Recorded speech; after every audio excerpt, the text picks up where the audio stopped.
We meet today pursuant to notice to mark up 4 bipartisan measures.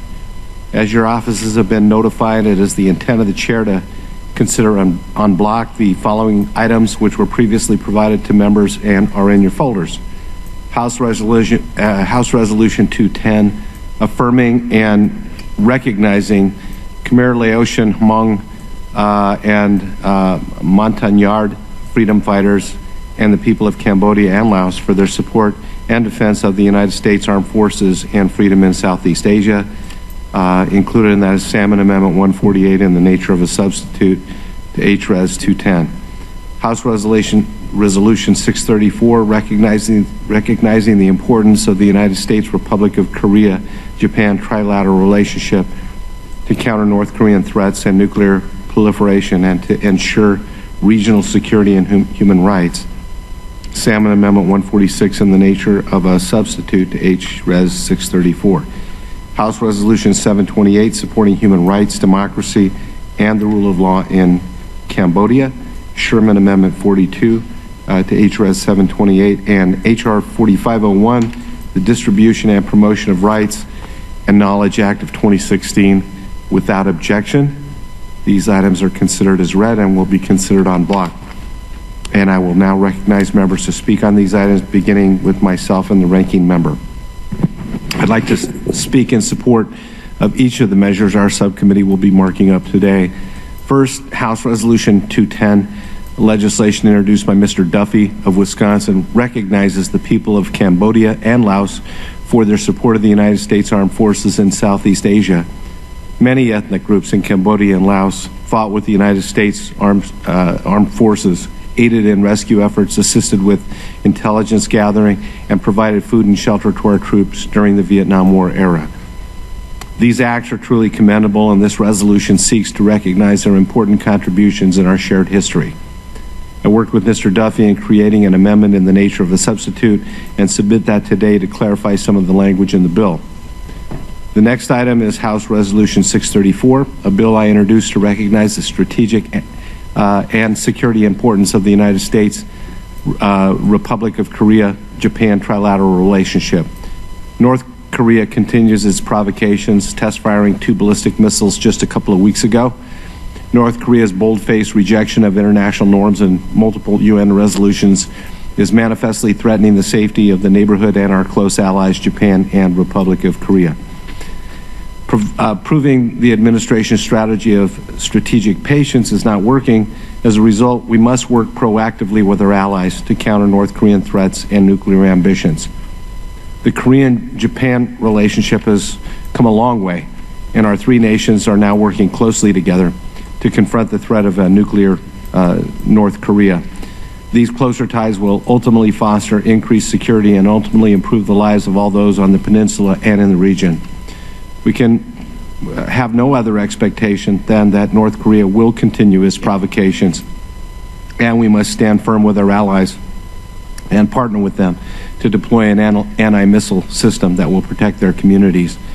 This resolution puts forth congressional intent to bolster the trilateral relationship and offers support for regional ballistic missile defense systems and provides viable stability to the region. Next, House Resolution 728, introduced by our Foreign Affairs colleague, Mr. Lowenthal, seeks to support human rights, democracy, and the rule of law in Cambodia. I was proud to be the lead co-sponsor with him on this legislation to support democracy and human rights in Cambodia. I'm deeply concerned by the ongoing harassment of opposition politicians and growing restrictions on civil society and the press. The opposition leader remains in exile under the threat of arrest, and his deputy faces ostensibly politically motivated charges as well. There is much that must be done in Cambodia to ensure fair and free elections next year. This legislation will help facilitate the necessary changes. Our last item is H.R. 4501, the Distribution and Promotion of Rights and Knowledge Act of 2016, which I was pleased to introduce in partnership with Ranking Member Sherman. When looking at the mess that is North Korea, we largely have 2 means to improve security in the region and the lives of those within the Hermit Kingdom. First, under Chairman Royce's leadership, Congress has already imposed new sanctions to squeeze off funding mechanisms in an effort to reduce the means to proliferate nuclear weapons. Second, we need to provide information to the people of North Korea to empower them from the inside to reduce Kim Jong-un's influence and power. North Korean leadership maintains a stranglehold on information and only provides propaganda to preserve its power. In 2008, under the North Korean Human Rights Act, Congress authorized radio information flow into North Korea to educate and free the minds of the people. Technology and times have changed, and the programs we fund are in need of upgrades as well. This bill will improve content and listenership to empower the people of North Korea with information about the outside world and basic human rights by allowing distribution of devices as well as content within North Korea. These much-needed updates to the program will go a long way to undermine the regime's oppressive governance in North Korea. All these bills are solid bipartisan measures, and I urge my colleagues to support them as introduced or corrected by way of amendment in the nature of a substitute. And I'd like to recognize Mr. Sherman for any comments that he might have. Thank you. I want to thank the chairman for holding this markup. I support each of the 4 bills we're considering. HRES 210, affirming and recognizing the Khmer, Laotian, Hmong, and Montagnard freedom fighters and the people of Cambodia and Laos for their support and defense of the United States Armed Forces and freedom in Southeast Asia. It is entirely appropriate that we recognize these brave allies who fought alongside us. Supporting human rights, democracy, and the rule of law in Cambodia, HRES 728. I want to thank my colleague from Southern California, Mr. Lowenthal, for his leadership on this resolution and his general leadership on human rights in Southeast Asia. I met just last week with opposition leader Sam Rainsy, who's in exile because the government of Hun Sen has abused the criminal defamation law to try to silence him. You can't have a democracy when you have a criminal defamation law, probably of any kind, but certainly a criminal defamation law that is used to silence and criminalize political speech. That's why I offered my amendment that would call specifically on Cambodia to reform and its defamation law and hopefully not apply it to any political speech and not provide criminal penalties for so-called defamatory statements. And we want to make it explicit that Congress takes issue or takes these issues extremely seriously. We all buy garments. Some of them are made in Cambodia. Cambodian garment manufacturers and U.S. importers have got to understand that the American people want to see improvements in human rights in Cambodia. HRES 634, recognizing the importance of the United States Republic of Korea Japan trilateral relationship to counter North Korean threats and nuclear proliferation and to ensure regional security and human rights. The North Korean regime of Kim Jong-un is a great danger to international security. The Kim regime continues to work toward developing missiles and nuclear weapons. It is now trying to lengthen the reach of those missiles with the sole purpose of reaching the United States. I'm also concerned about North Korea perhaps selling nuclear weapons to Iran or others. And of course, Iran now has many, many tens of billions of dollars that it did not have at the beginning of last year. The guiding principle of the United States policies in North Korea should be to exert every effort to pressure the regime in order to incentivize change. So this resolution encouraging cooperation with South Korea and Japan makes sense. I fully support the resolution. Moving on to H.R. 4501, Distribution and Promotion of Rights and Knowledge Act of 2016. pleased to join our chairman in introducing this resolution. It calls for a more assertive U.S. approach in trying to get independent information of the people of North Korea using electronic media of various forms, as well as improving our broadcasting efforts. I want to thank the chairman for moving this important bill. Beyond economic sanctions, short of the use of military force, one of the most effective things we can do is provide the people of North Korea with information which this murderous regime seeks to deny them. This is one of the most effective things the international community can do to pressure the regime and hopefully move forward to a day when we can have a government in North Korea that is at peace with the world and at peace with its own people.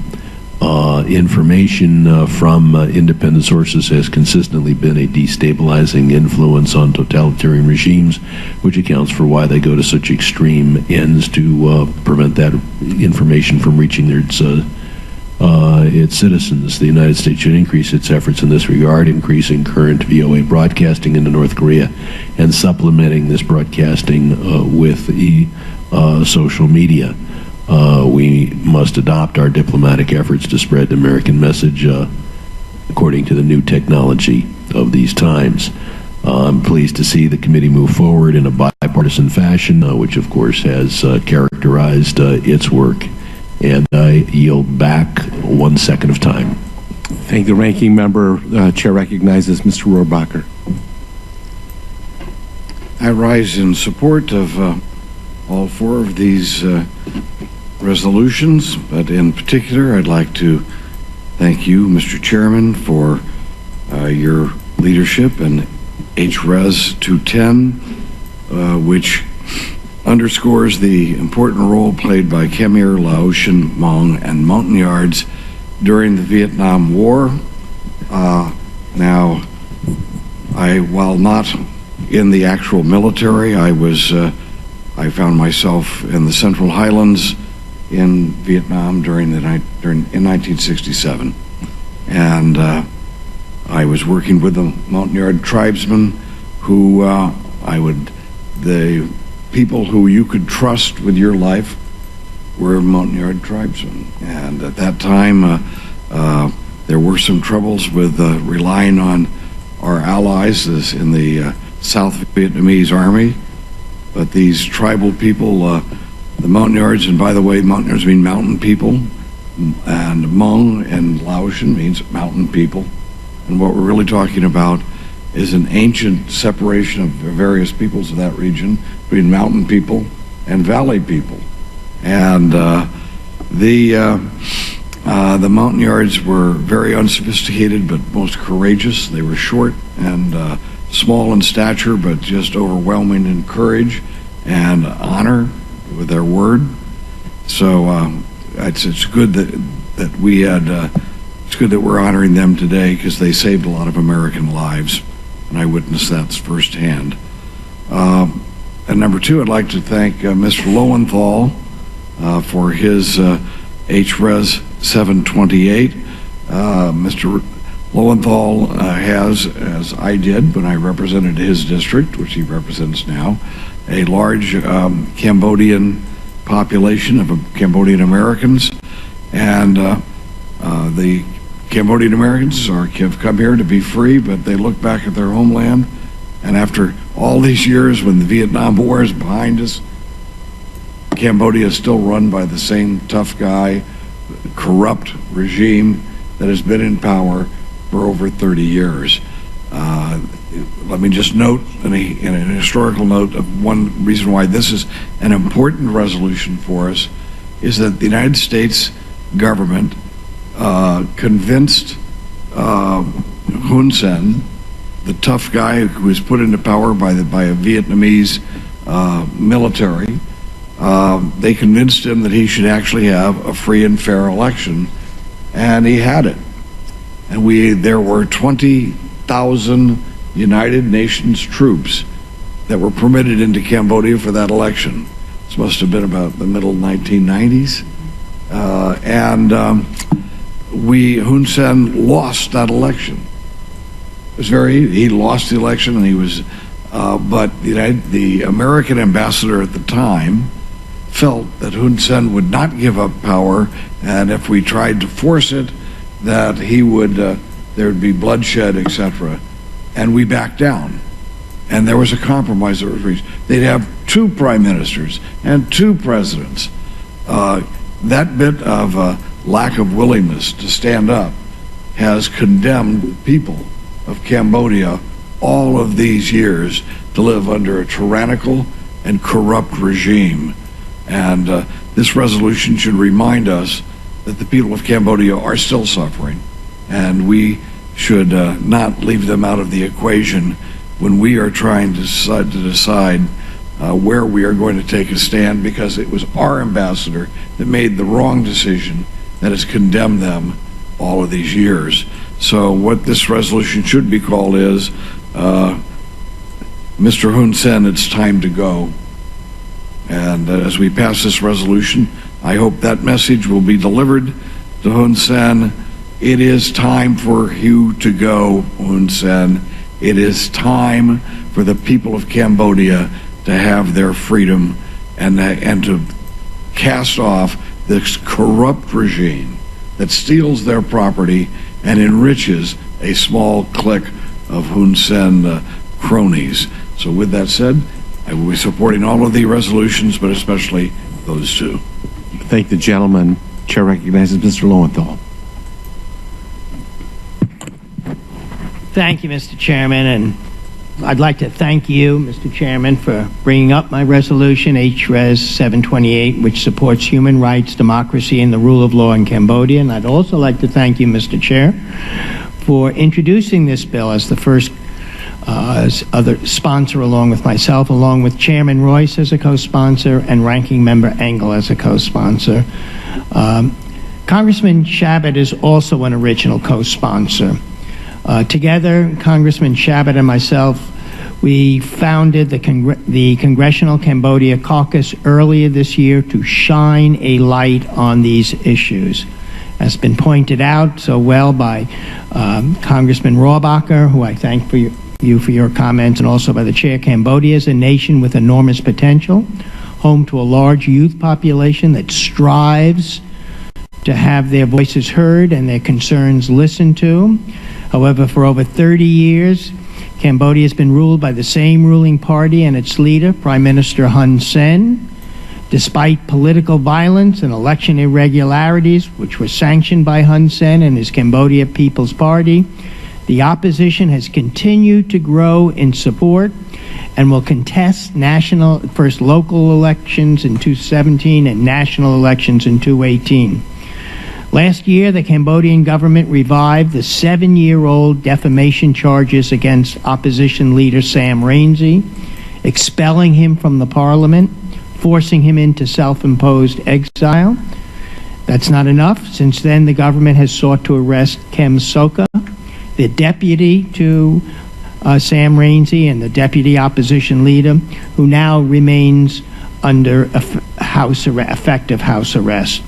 This deteriorating political situation in Cambodia demands action from the United States. That's why it's so important that we pass this resolution and show that Congress stands with the people of Cambodia and reaffirms our commitment to democracy, human rights, and the rule of law in Cambodia. Through this resolution, we call on the government of Cambodia to, 1, cease all harassment and intimidation of the Cambodian opposition. Drop all politically motivated charges against opposition lawmakers. Allow them to return to Cambodia and freely participate in the political process. And we ask the government of Cambodia to foster an environment where democracy can thrive and flourish. Lastly, I'd like to thank Congressman Sherman for working with us to offer his amendment strengthening the resolution. This amendment adds a clause calling for reform of criminal defamation laws of the sort which are now being used to prosecute Cambodian opposition leaders, laws that are fundamentally anti-democratic. Again, I urge my colleagues to support this resolution, and I thank you again, Mr. Chairman, and I yield back. Thank you. Do any other members seek recognition to speak on any of these items? If not, then we'll go ahead and proceed. Then we will be voting on adopting the items under consideration on block. All those in favor say aye. Aye. Opposed say no. In the opinion of the chair, the ayes have it, and the en bloc items are approved. Without objection, HRES 210, HRES 634, HRES 728, and HR 4501, as amended, will be reported favorably to the full committee, and the staff is directed to make any technical and conforming changes. And I'd like to thank all the members and staff for the assistance and cooperation that went into today's markup, and the subcommittee stands adjourned.